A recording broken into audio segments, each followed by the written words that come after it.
I'm going to quickly remind everyone why you're here. You're not here to trade per se. You're here to exploit. And what I'm about to show you is the only fucking thing that matters moving forward to the next few weeks. And why do I say that? Because yes, while it's cute to trade every 3 or 5 minutes, that's not going to work here. What's going to work here is going a little bit longer time horizon and just waiting. That's literally all you have to do. Because guess what?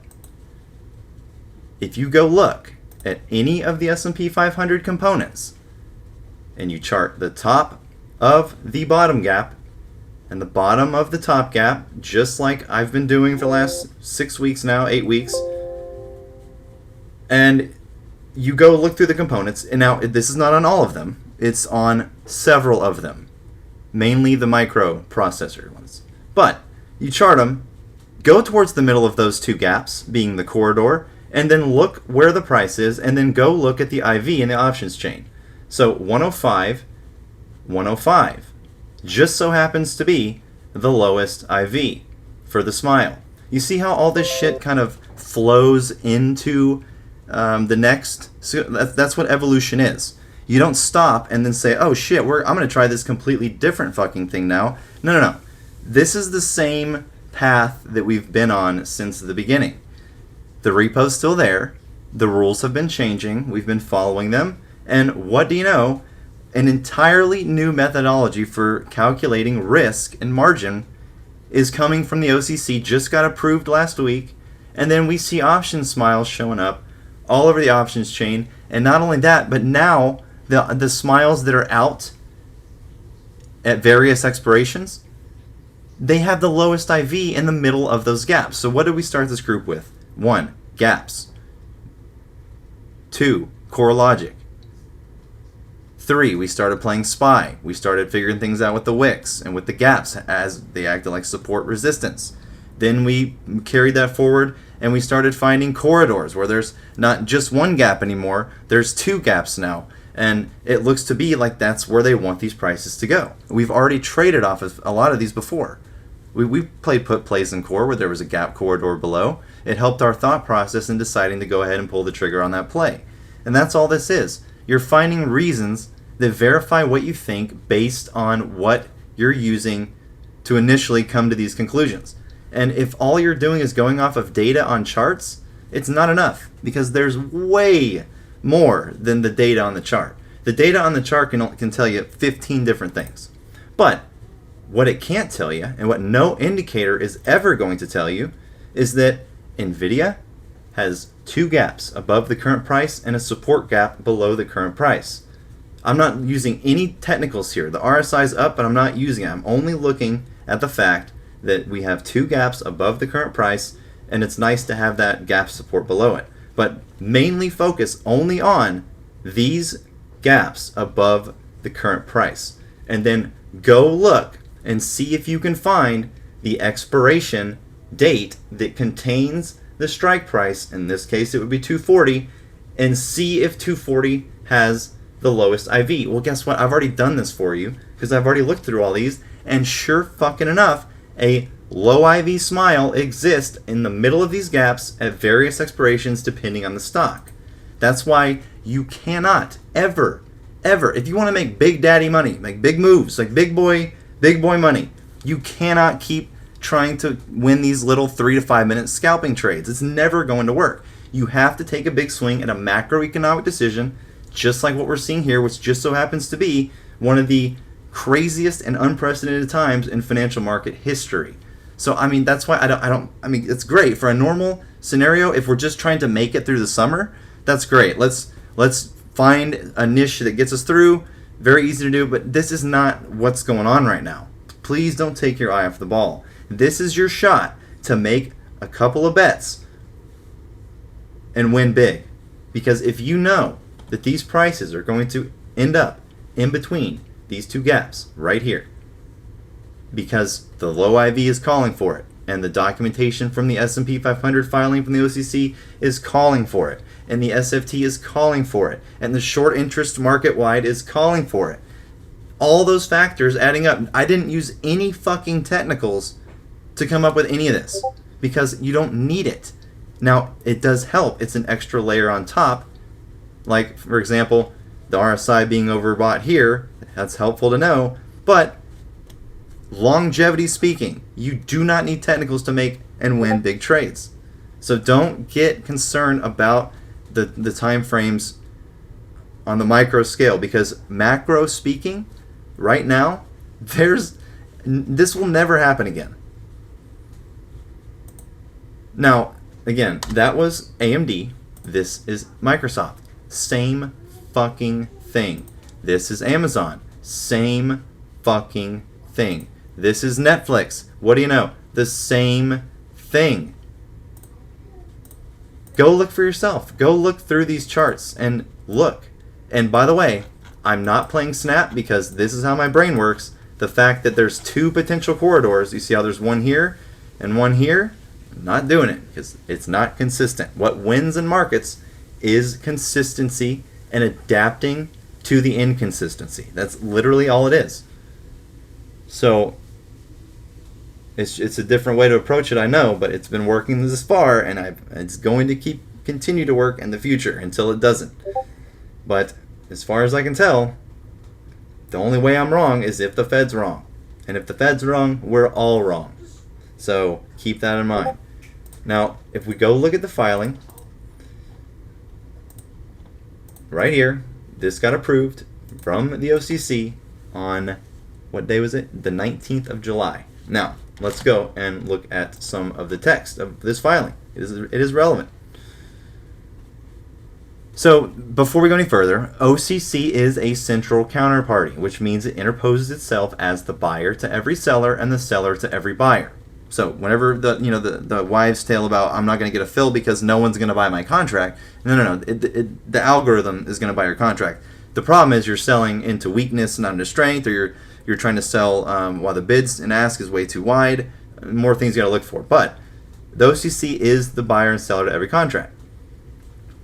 Now, they address their exposure because they are exposed to the risk that one or more of its members may fail to make a payment or to deliver securities. They assume that risk by becoming the central counterparty. Now, they address these exposures in part by requiring the members to provide collateral, including margin collateral. And margin is the collateral that the CCPs, like the OCC, like the NSCC, and like the Fed Reserve in this instance, but not the same, obviously, because there's the Fed, but the Fed is operating under a central counterparty role right now in the repo. They do this to collect to cover potential changes in a member's positions over a set period of time. Typically, margin is designed to cover such exposures during normal market conditions. Is right now normal? Fuck no. And during normal conditions, that means that margin collateral should be sufficient to exposures at least 99 out of 100 days. 99 out of 100 days. They have a 1-day margin of error. Now, they may fluctuate from day to day, but the central counterparties, like the OCC, seek to reduce fluctuations that could otherwise impose systemic risks, aka volatility. For example, if they collect too little margin during relatively stable market conditions, then it would need to collect significantly more margin during stressed market conditions. So again, it's all about risk. I'm trying to tell you it's risk, and even the industry is concerned about risk. They have been for some time now. So if we go to the S&P, by the way, this is changes to their volatility model. 2015, they approved a proposal to more broadly incorporate variations in implied volatility in the OCC's margin methodology, which again is risk. In 2018, which is when LIBOR to SOFR began, they modified its implied volatility model to address issues highlighted by large spikes in volatility. I'll link this below if you'd like to read it, but basically, STANS is a methodology used for calculating margin. There's also a GARCH methodology that's used. You can read about that in here as well. But basically, they're going to change the following. Number one, implement a new model for incorporating variations in implied volatility within STANS for products as in derivatives, based on the S&P 500 index, which is the S&P 500, which is the tickers I just showed you 2 seconds ago in this PowerPoint presentation, with all of the same characteristics being 2 gaps above the current price. So keep that in mind. Now, on top of that, they are implementing a new model to margin futures on volatility indexes, or volatility index futures, such proposed model being the VIX. So the S&P 500 implied volatility simulation model is also something they're going to be working on as well, which is the first thing that I mentioned. And then right here they are nice, and they define that a volatility index is an index designed to measure the volatilities implied by the prices of an option on an underlying index. And a variance future is exchange traded futures contract based on the expected realized variance of an underlying interest. So, basically, as far as the S&P 500 is concerned,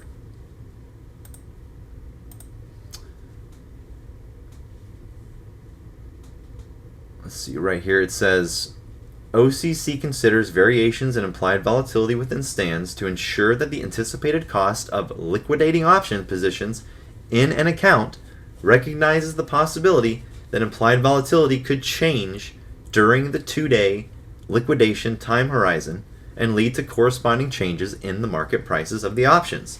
OCC rely on its implied volatilities scenarios model to simulate the variations in implied volatility that OCC uses to reprice options within stands for substantially all option contracts. Wouldn't you know? Now, let me finish that sentence. It's on all option contracts available to be cleared by the OCC that have a residual tenor of less than 3 years. As noted above, OCC now proposes to implement a new model, the S&P 500 implied volatility simulation model, for incorporating variations in implied volatility within stands for products based on the S&P 500 index. That's all you need to know, because guess what you're seeing here? This shit is not normal. Lowest IV should be at the money, but it's not. And not only that, but if we go to one of our core put plays, where's the lowest IV? Here. Oh, sorry, this is a call play. Let's go to one of our put plays. NIM is a call. What did I do for puts? Because like I said, I even explained in there. I want you to see this. It's FUD stop. Oops. FUD stop. Nope. Damn it. FUD stop. Yep.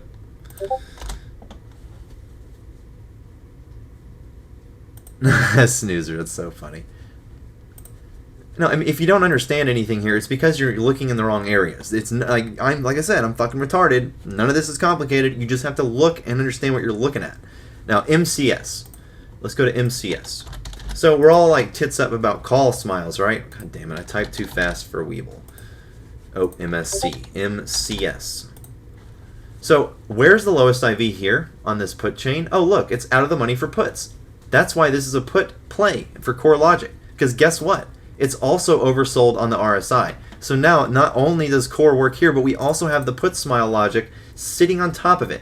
The only thing I'm not sure of yet is whether we're going to go out of the money yet or not. I think we're going to stick to in the money for now, just to be safe, but wouldn't you fucking know, the IV smile is sitting right there at 12.5 out of the money for a put play, when on the other side of the fence, at NEM, you have the lowest IV sitting out of the money slightly at 52. So, I mean, this is what I'm saying. This is not all coincidence. This is all happening for a reason, and I'm trying to explain the reasons why it is happening, being the filings, the massive amounts of institutional ownership that's been occurring for the last year and a half since the repo was basically leveraged up with all the treasuries and assets from BlackRock, Fidelity, and Vanguard, who amount to a total of $10 trillion between the three of them, which is more now than the Fed's entire balance sheet.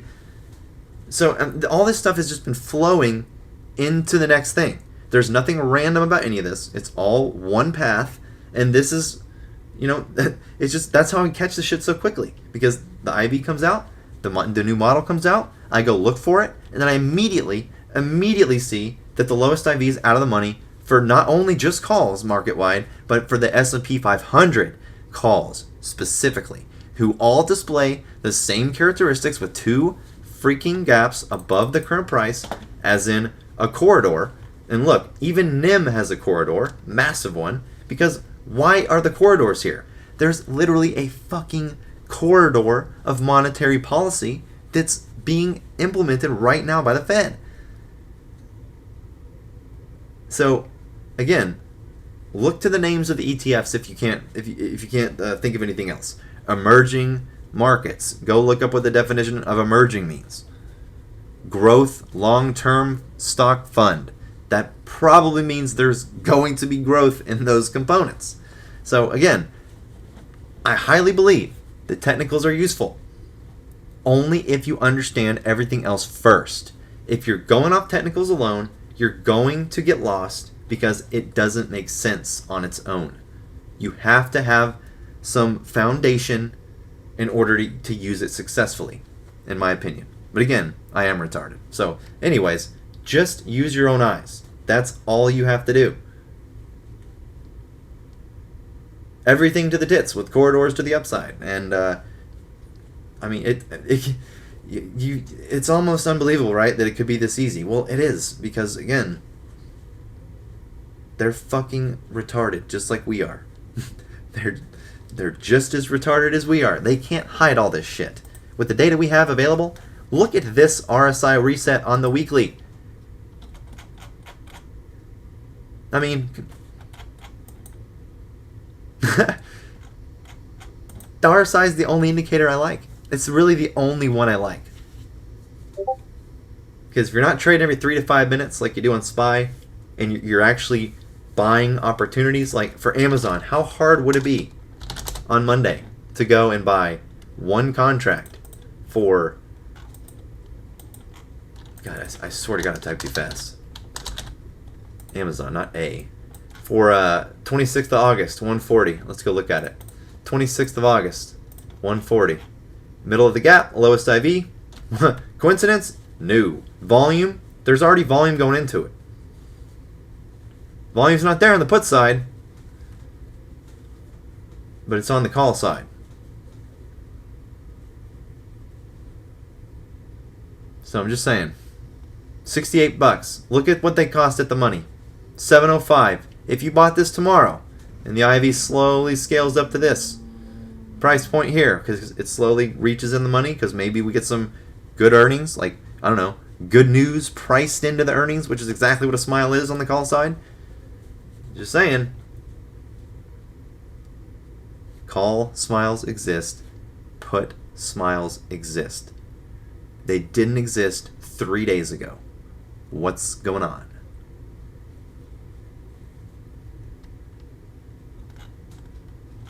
What's going on is an easy way to make fucking money. That's what's going on. So let's do it.